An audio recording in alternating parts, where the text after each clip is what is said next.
মৰমৰ ছাত্ৰ-ছাত্ৰীসকল, আজিৰ এই ভিডিঅ'টিত অসম জাতীয় বিদ্যালয়ৰ তৃতীয় শ্ৰেণীৰ মৌখিক আৰু বুদ্ধি পৰীক্ষাৰ অনুশীলনী 5ৰ যিখিনি প্ৰশ্ন আছিলে ইয়াৰে সমাধান কৰি দিবলৈ চেষ্টা কৰিম বা উত্তৰখিনি উলিয়াই দিবলৈ চেষ্টা কৰিম। গতিকে ভিডিঅ'টো তোমালোকে মনোযোগেৰে শেষলৈকে চাই থাকিবা। ঠিক আছে, এই যেটো অনুশীলনী আছে এই অনুশীলনীটোৰ প্ৰশ্নৰ সমাধানখিনি উলিয়াৰ আগতে আমি জোখমাপৰ বিষয়ে কিছু কথা আমি জানিব লাগিব। তোমালোকে কিতাপখন উলিয়াই ল'বা। তাত দীঘৰ জোখৰ বিষয়ে কিছু কথা দি থোৱা আছে। অৰ্থাৎ বস্তু এটাৰ দিশ বা বহল আমি কিহত জোখো? সাধাৰণতে আমি বস্তু এটাৰ দিশ বা বহল আমি মিটাৰ অথবা সেন্টিমিটাৰত জোখো। এখন বেৰৰ দিশ বা তুমি পঢ়া কোঠালিটোৰ দিশ আমি কিহত জোখো? মিটাৰত জোখো। ঠিক আছে, এখন বেৰ ধৰি লোৱা এখনে বেৰ। ঠিক আছে, এই বেৰখনৰ যদি আমি দিশ উলিয়াব লাগে, ঠিক আছে, তেতিয়াহ'লে বা তুমি পঢ়া যেটো কোঠালি আছে, ঠিক আছে, বৰ্তমান তুমি যেটো কোঠাত বহি পঢ়ি আছা বা স্কুলত পঢ়া যেটো কোঠালি আছে এই কোঠালিটোৰ যদি আমি দিশটো উলিয়াব লাগে এইটো কিহত জোখো? আমি মিটাৰত জোখো। ঠিক একেধৰণে যদি সৰু কাপোৰ এটুকুৰাৰ দিশ বা তোমাৰ যেডাল পেন্সিল আছে এই পেন্সিলডালৰ দিশ জুখিব লাগে, ঠিক আছে, এই পেন্সিলডালৰ জোখ আমি কিহত জুখিম? সেন্টিমিটাৰত জুখিম। আৰু মনত ৰাখিবা যদি বেছি দূৰত্ব জুখিবলগীয়া হয়, ঠিক আছে, যদি বেছি দূৰত্ব জুখিবলগীয়া হয় তেতিয়া আমি কিহত জুখো? কিলোমিটাৰ ব্যৱহাৰ কৰি জোখো বা কিলোমিটাৰ ব্যৱহাৰ কৰা হয় বেছি দূৰত্ব জুখিবৰ কাৰণে। ঠিক আছে, এতিয়া আমাক প্ৰশ্ন কি দিছে চোৱা। এক নম্বৰত আমাক দিছিল যে তলৰ দৈৰ্ঘ্যবোৰ জুখিবলৈ কি একক ব্যৱহাৰ কৰিবা। ইয়াতে আমাক দৈৰ্ঘ্যবোৰ কি কি জুখিব লাগে আমাক ইয়াত দি থোৱা আছে। এই দৈৰ্ঘ্যবোৰ জুখিবলৈ আমি কি কি একক ব্যৱহাৰ কৰিব লাগিব বা কি কি ব্যৱহাৰ কৰিব লাগে একক সেয়া আমাক সুধিছে। প্ৰথম চোৱা ক নম্বৰত আমাক কি দিছিল? ইয়াতে দিছিল, তোমালোকে কিতাপখন উলিয়াই ল'বা। তাত আমাক ধুনীয়াকে দিয়া আছিল লাইটৰ খুঁটাটোৰ উচ্চতা জুখিবলৈ, হয়নে?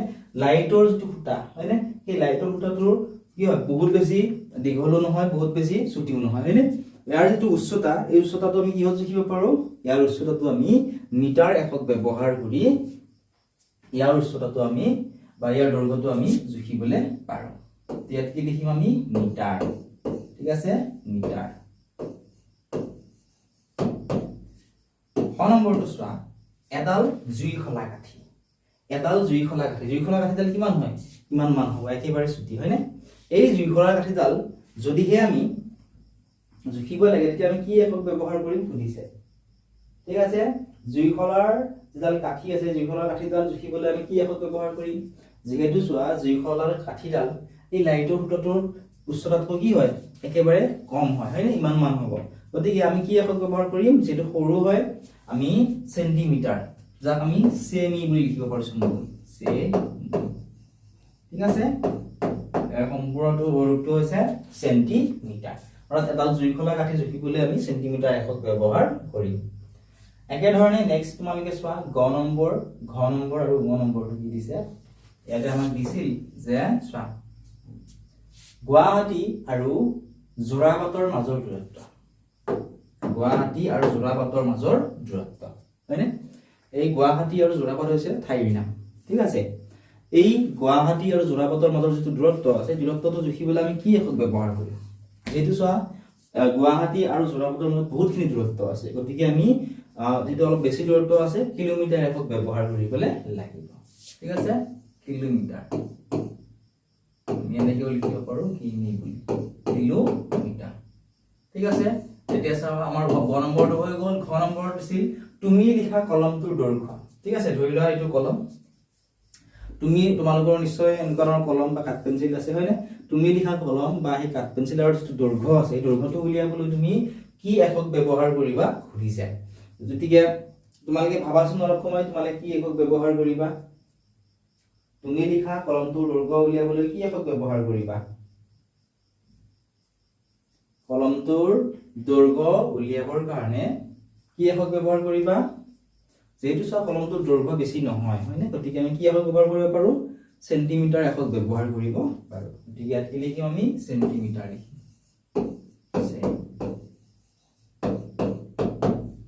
ঠিক আছে, ঙ নম্বৰটো চোৱা এখন এইটো ৰেল গাড়ী হ'ব লাগিছিলে চাগে, মই কিতাপখন এবাৰ চাই লৈছো। এখন ৰেল গাড়ীৰ দৈৰ্ঘ্য। ঠিক আছে, ইয়াত কিবা কি দিয়া আছিলে? এখন ৰেল গাড়ীৰ দৈৰ্ঘ্য।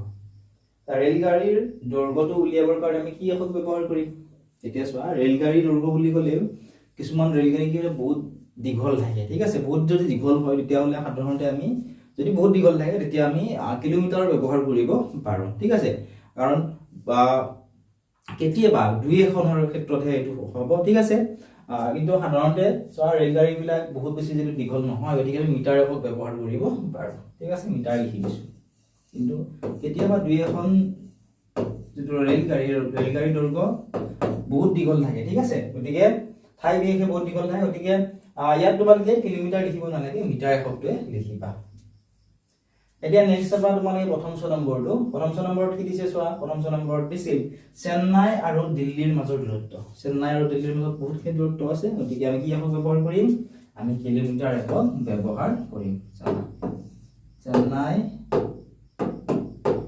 আৰু দিল্লীৰ মাজৰ দূৰত্ব উলিয়াবৰ কাৰণে আমি কিলোমিটাৰ একক ব্যৱহাৰ কৰিবলৈ লাগিব আশা কৰিছো বুজি পালা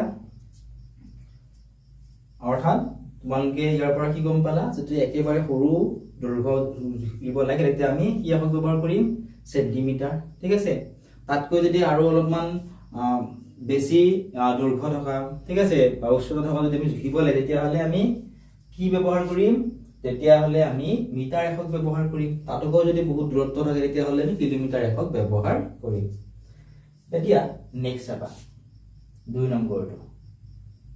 নম্বৰত আমাক এনেকুৱা ধৰণে দি থোৱা আছিল ক নম্বৰটো কি দিছিলে চোৱা ক নম্বৰত আমাক দিছিল চোৱা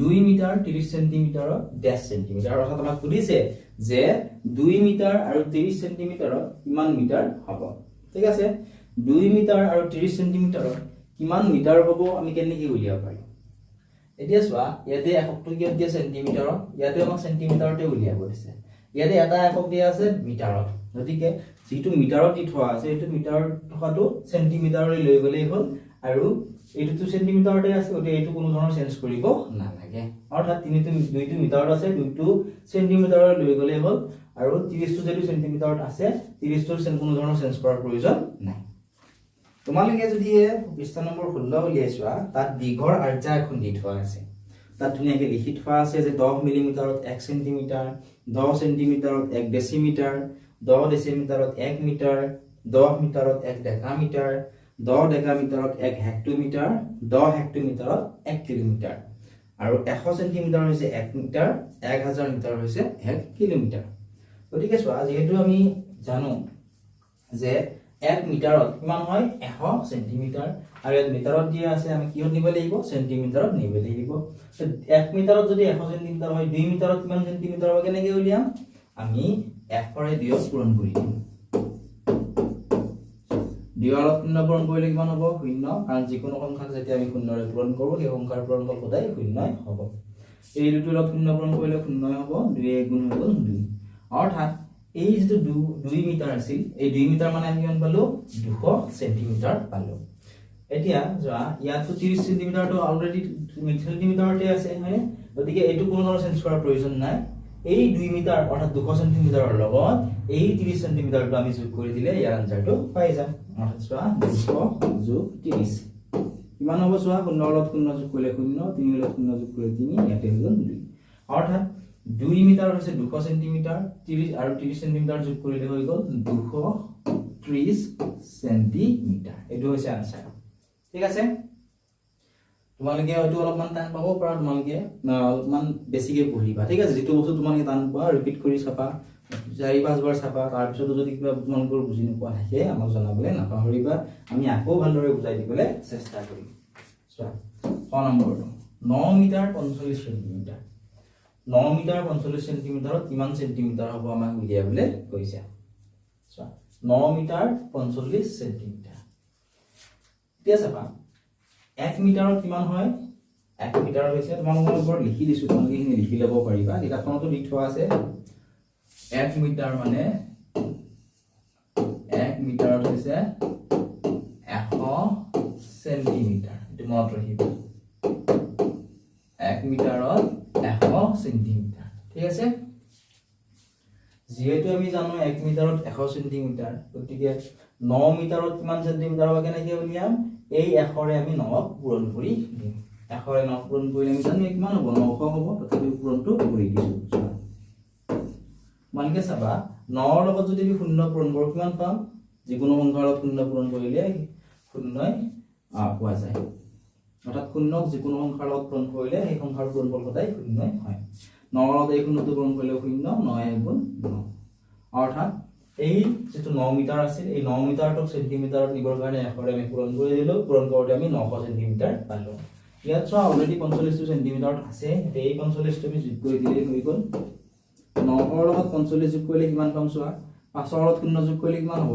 5 4ৰ লগত 0 যোগ কৰিলে 4 ইয়াতে হৈ গ'ল 9 অৰ্থাৎ আমি কিমান পালো 945 সেন্টিমিটাৰ পালো ঠিক আছে 945 এতিয়া চাবা গ নম্বৰ কিমান দিছে চোৱা 30 মিটাৰ 32 সেন্টিমিটাৰত কিমান সেন্টিমিটাৰ হ'ব সুধিছে 30 মিটাৰ 32 সেন্টিমিটাৰত কিমান সেন্টিমিটাৰ হ'ব চোৱা যেটো আমি জানো 1 মিটাৰত 100 সেন্টিমিটাৰ মানে 30 মিটাৰত কিমান সেন্টিমিটাৰ হ'ব উলিয়াবৰ কাৰণে আমি কি কৰিম আমি 30ক 100ৰে পূৰণ কৰি দিম 100 পূৰণ 30 0 লগত 0 পূৰণ কৰিলে 0 এইটো 0 লগত এই 0টো পূৰণ কৰিলে 0 এই 0টোৰ লগত 1 পূৰণ কৰিলে 0ই হ'ব ঠিক আছে তে চাবা 3 ৰ লগত 0 পূৰণ কৰিলে 0 হ'ল 3 ৰ লগত এই 0টো পূৰণ কৰিলে 0 3 1 গুণ হ'ব 3 এটা যোগ কৰি দিয়া ইয়াতে 0 ইয়াতে 0 ইয়াতে 0 ইয়াতে 3 কিমান পালো 3000 আমি পালো ঠিক আছে গতিকে 3000 ইয়াতে চোৱা 32 সেন্টিমিটাৰ দি থোৱা আছে 30 মিটাৰতে আমি 3000 সেন্টিমিটাৰ পালো আৰু ইয়াৰ লগত 32 সেন্টিমিটাৰটো আমি যোগ কৰিব লাগিব চোৱা দিয়ৰ লগত যদি আমি 0 যোগ কৰো কিমান পাম 0ই পাম 3 ৰ সৰি দিয়ৰ লগত যদি আমি 0 যোগ কৰো আমাৰ কিমান পাম দিয়ৰ লগত 0 যোগ কৰিলে আমি 2 পাম 3 ৰ লগত 0 যোগ কৰিলে 3 ইয়াতে 0 ইয়াতে 3 অৰ্থাৎ আমি কিমান পালো 3032 সেন্টিমিটাৰ পালো এইটো আমি ইয়াত লিখি দিম 3032 সেন্টিমিটাৰ ঠিক আছে বাৰ ঘ নম্বৰটো চাবা ঘ নম্বৰটো আমাক কি দিছে চোৱা ঘ নম্বৰ দিছিল 2 মিটাৰ 5 সেন্টিমিটাৰত কিমান সেন্টিমিটাৰ সুধিছে চোৱা আমি জানো 1 মিটাৰত 100 সেন্টিমিটাৰ 2 মিটাৰত 200 সেন্টিমিটাৰ হ'ব 200 ৰ লগত এই 5টো যোগ কৰি দিলে হৈ গ'ল 205 সেন্টিমিটাৰ হ'ব ঠিক আছে 200 কিমান হ'ল 5 সেন্টিমিটাৰ আশা কৰিছো ধুনীয়াকৈ তোমালোকে বুজি পালা এনেধৰণে আমি আনসাৰ বিলাক উলিয়াবলৈ লাগিব ইয়াৰে বাকি গিটাৰ আনসাৰ খিনি আমাৰ এপত পাবা ঠিক আছে যদি তোমালোকে এপটো ডাউনলোড কৰা নাই এতিয়া ডেসক্ৰিপচনত দিয়া লিংকত ক্লিক কৰি আমাৰ এপটো ডাউনলোড কৰি ল'ব পাৰিবা তাত তোমালোকে ইয়াৰে সম্পূৰ্ণ ভিডিঅ'সমূহ পাই যাবা